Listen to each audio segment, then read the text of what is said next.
Vamos lá, para quando uma mãe chega no consultório perguntando se o filho tem TDAH.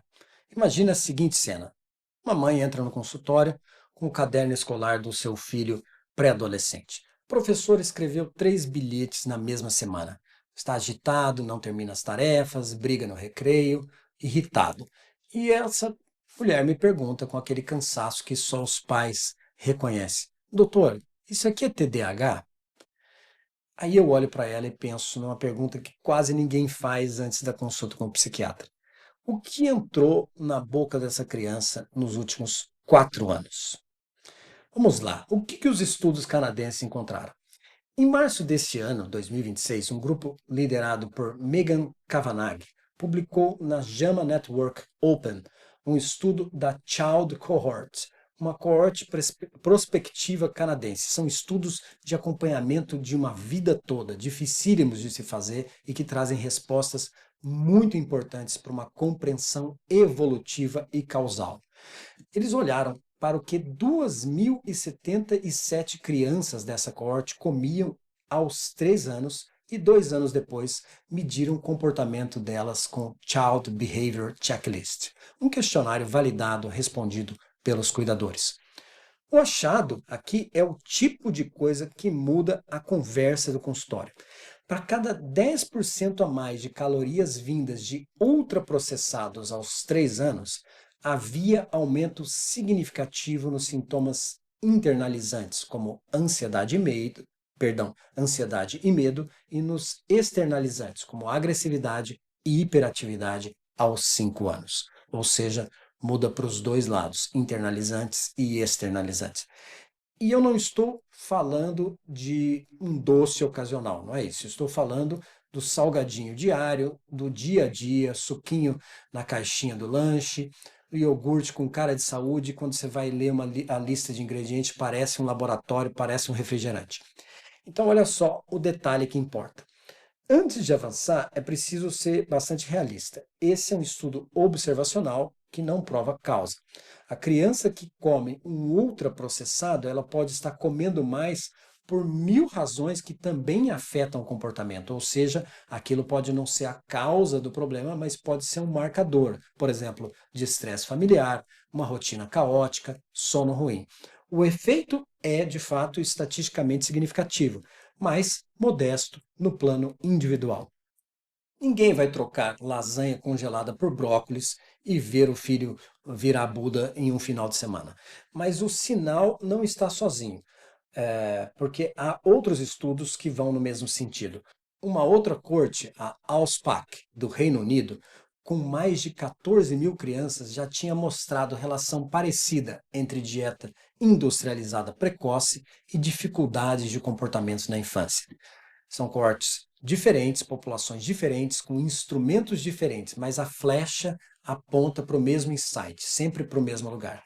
E aqui mora a régua que eu uso no consultório. Um efeito que parece pequeno numa criança específica é enorme quando você multiplica por uma sala de espera. Imagine então por uma escola inteira ou para uma geração.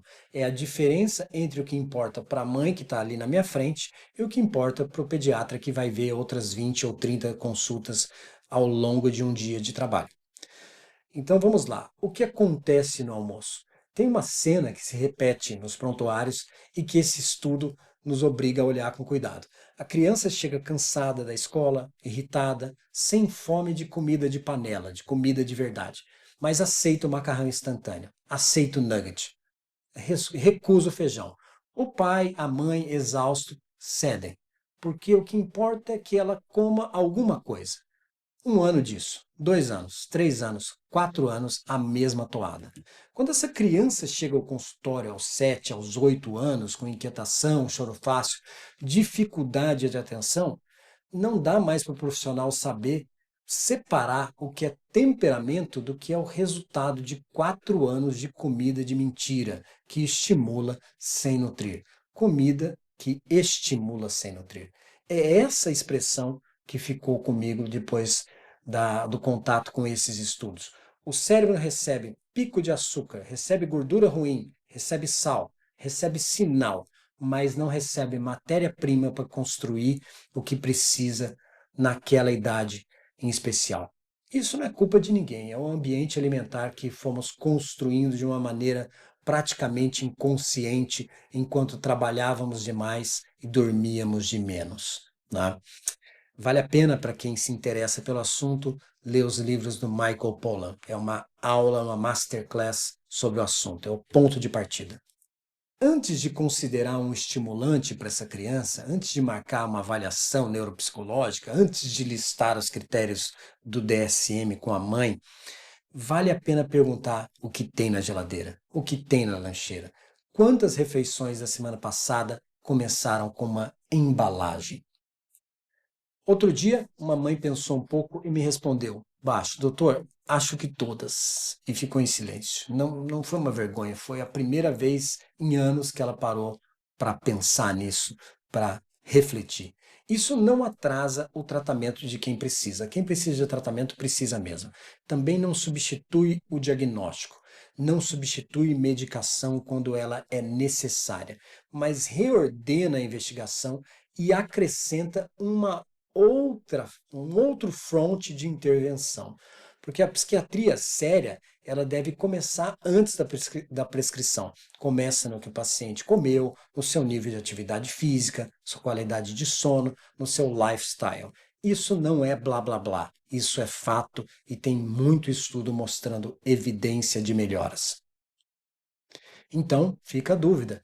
E se a primeira receita não vier da farmácia, mas sim da verduraria, da mercearia, da seção de produtos de verdade do supermercado, não aqueles embalados que estão escritos saudável. Como dizia o Michael Pollan, tudo que está escrito que é saudável não é, porque o que é saudável não tem nem onde você escrever, onde você vai escrever no feijão que aquilo é saudável. Ah, então é preciso um consumo consciente. Se a comida da infância é uma das primeiras coisas que moldam o cérebro em formação, talvez o primeiro ato terapêutico não seja na farmácia, seja na cozinha.